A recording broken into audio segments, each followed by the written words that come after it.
Welcome to AlphaTalks, where we invite industry leaders like you to share your knowledge and insights with our audience. So today we have Ankit, who is CTO and head of product at Skyports. He has more than 20 years of experience working for major brands across the globe, and he specializes in tech leadership and strategy. So moving towards first question, sir, what are some of the significant or emerging tech we have seen in UK in recent years, like from after COVID-19, sir? Okay, thanks, Ayush. Thanks for having me, first of all, and introducing me. A very relevant question you ask, and especially the work I'm doing right now and working with various leaders in industry. We have seen a pattern of where some of the emerging technologies have started, really creating a mark for themselves and dominating the industry, like health tech. Health tech has been a big winner as coming out of COVID, which also includes a bit of AI tools for, I don't know, diagnosing various issues like cancer or bones or stroke diagnosis, heart scanning. Then also, a lot of focus on patient care and treatment delivered through digital technologies. That has been a big winner coming out of COVID. We have also seen a lot of emerging technologies emerging in the side of robotics, as well as artificial intelligence, as well as drone services. And I can understand why these technologies are emerging, and this is the right time to focus on them because there has been a significant shift after COVID in terms of the digital technology adoption. And that adoption curve is moving more towards automation, ease of doing business, and being able to provide experiences to customers and businesses where technology and machine can solve some of the problems where humans were evolved earlier. Yes, sir. I've also read like several articles like yesterday only, like how AI detected breast cancer, which was not read by like 11 doctors. So AI recognizes 5 years before it developed. Correct, exactly. So, Yeah, I think there's always a question of one thing is the capability and the power of technology, and one thing is like how do you leverage the technology to achieve the economic potential associated with that technology, right? Uh, I know many people call AI the next productivity frontier, but I think we all, as technology leaders and technology workers, have the responsibility to unleash that next wave of productivity, to really gain from it. not talking about like UK itself. So we have seen like in Asian countries like Japan, Korea, China, we have seen that machines and robotics are introduced to remove the human element. Whereas when we talk about UK, it's very crucial in UK to include the human element even after robotics and automation. So what are your views on that? Uh, a good point. I think when you talk about robotics, in my experience and talking to various leaders, where I see is, there's a separation between two major areas, right, where robotics are being deployed. If you look at industrial automation, okay, and if you look at, from an industrial world point of view, where you're introducing robotics and various automation technology, companies are betting big on that, right? Yes. In fact, there was a McKinsey study whereby I think, which is at least a year old, if I remember, that 25% of capital spending over the next 5 years of industrial world is going to be on robotics, right? And over there, the focus where I've seen and spoken to various organizations and leaders is that you obviously, there's an element where you want to, move towards, replacing humans in doing some of the complex and dangerous tasks, okay, Hmm. with robotics. But the general focus is still on how do you complement the human workforce rather than replace, right? Uh, what industrial executives are looking for is benefits in output, quality, let's say efficiency, and uptime, right? And if you look at these type of things, right, you can provide that side by side along with humans. What we need to really focus on, and what I see really focus on the industrial side is, how humans can work alongside robots, or robots can work alongside human to achieve that sort of Yes. benefits. But when you move to the retail and the hospitality sector, yes, then there are more challenges, right? As you were explaining. First of all, if we dial back to a few years back, right? So UK has experienced acute labor shortages, right? From Brexit and the pandemic, there has been major wage pressures as well and supply chain disruptions. However, we are still very early on the journey of changing that consumer behavior, where in retail or hospitality, you can see that robotics are going to replace humans. Where you want to focus on, and where I, again, when talking to industry executives, the focus has been on how do we introduce robotics on back of the house tasks, right? How do we focus robotics on some of the tasks which really provide a big productivity gain by replacing human with the robotics, right?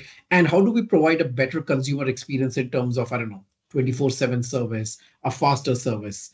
So yes, the focus is going to be on, like there's a word called experience economy, and the experience economy is going to be like, because consumers want the unique experience, Yes. okay, over products. And what we need to figure out is what is that unique experience. That's not going to be just robotics, it's not going to be humans, it's going to be an amalgamation of all those two, especially in UK. So we see that a lot. So apart from customer experience, unique customer experience, what other key enablers do you think which will increase the adoption rate or the acceptance rates of robots in day-to-day life?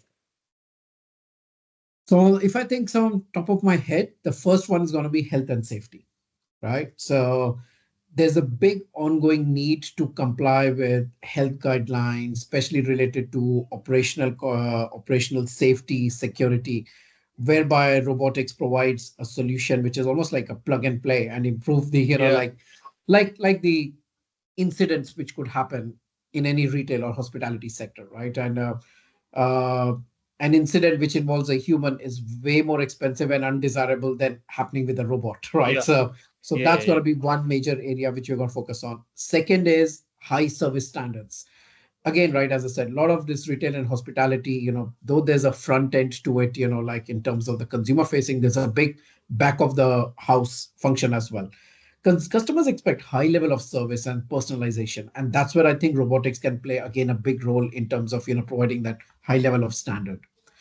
Then the third one, which seems obvious, but I think it's still a marriage of both, is like speed and convenience. Right? Hmm. We expect robots, depending on the use case they are solving, to be able to provide a faster service, and in a much more convenient way. Yeah. So these are some of the factors which will drive some of the decisions which CEOs and CTOs are going to make in terms of introducing robotics in their industry. So the next question is my personal favorite. So if you were given an opportunity to do a tech transformation, what tech advancement would you choose? What's gonna be your approach? It can be anywhere, like in UK, all over the world. So how would you approach this? Any sort of tech transformation, I think I'm very passionate about things whereby we can serve community in a novel way, which hasn't been done before or has been done, but you couldn't scale because of the effort required or the cost required. And I think technology is a key enabler for that aspect, right? So some of the things which I'm personally very interested is in, like, education and skills development, okay, Hmm. and infrastructure which goes along with that. Okay. So in terms of education and skills development, I really want to focus on how do we leverage technology and something like generative technology to be able to improve the general knowledge of technology and digital adoption for each of our consumers. And that starts right from a small school to a university to a Yes. public body as well as to private enterprise, right? How do you introduce more of skills training, reskilling and upskilling in today's world in terms of the jobs which are required, right? So how do we really enable everybody in the world to have adequate knowledge of using the systems and being able to feel that they fit in this world which is rapidly evolving, especially after COVID and all what we have seen. So I really want everybody to be able to have access to that, Yeah. from the I technology point of understand. view. Yeah. And there are some key enablers for that, right? So I think about this problem quite a lot, right? So like government policies and initiatives matter. So I sometimes feel if you have to solve your vision, you also need to understand what are the factors which will enable that vision, right? And for this, like how do we influence the government policies and initiatives in terms of fundings, grants, or the digital strategy, so we can really improve this at every level, right? How do you provide the infrastructure in terms of the broadband, 5G, and the smart cities capability to be able to influence the education and skills development? And how do you create the regulatory framework and access to capital around this so that you can again influence that everybody has access to equal education, to the education they need to be able to do a good job, whether in their workplace or for their own personal passion, and be able to make a difference to the economy. Yes. So if I were to ask, like, where are gonna start from, UK or Asian countries? Some like you're gonna try the approach for like more starting in developed countries and then trickle down to undeveloped countries to start. Uh, good question, right? And again, it sometimes it also depends on the use case and the initial market which you're targeting. For example, in Asian countries, I've seen that some of the initiatives have launched pretty quickly, very fast, and there has been support from right from the grassroots level to the government level to be Yes. able to introduce change.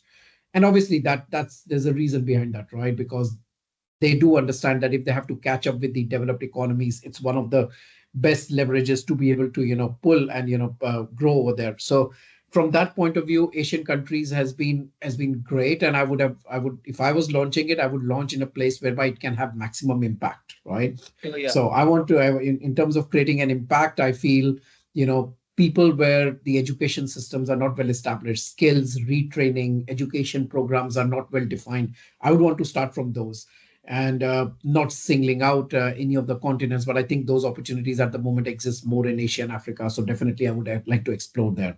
Yeah. On the other side, if I look at it, right, like if I have to get my vision off the ground and if I want to establish a whole ecosystem around it, I think there are more opportunities also available on the in the developed world, because it's easier to be able to define the infrastructure, government policies, and I was saying the business environment, the regulatory environment, and the access to capital, which is a big part. And like let's not forget, international collaboration and cultural factors. uh, Developed world, especially as part of this technology transformation, is going through a journey whereby they're realizing the culture is changing, whereby they realize that we have to upskill ourselves and we have to promote diversity and inclusion within this technology sector to be able to accommodate that. So from that angle, if you look at it, developed world has been thinking about those problems. So if I'm targeting a use case for education for, let's say, women, young Yeah. women, or like in a age group which is above 60, to help them for reskilling, there are quite a few initiatives being promoted in UK and in the Western world, which I would target. But if I'm looking as a broad-based education system, Asian countries are a better Yeah. launch pad at the moment. Yeah. If you want to go more of an impact, you would go for Asian African countries. Like, yeah. Correct. Yeah, Yeah. the starting point. Yeah. So that's it. Thank you so much for giving us your time, your knowledge and insights, sir. And we are pleased to have you. And that's This, it, sir. this has Thank you so been much. really good. Thanks for having me and having an insightful discussion. And I think what you guys are doing is a great initiative, bringing on various technology leaders or people who are involved in technology, and getting their views, making them think hard about some of the problems which we have to solve, and how do we Yes, really yes. benefit not just the technology community but the whole ecosystem, and make it a better place. So great work, keep it up.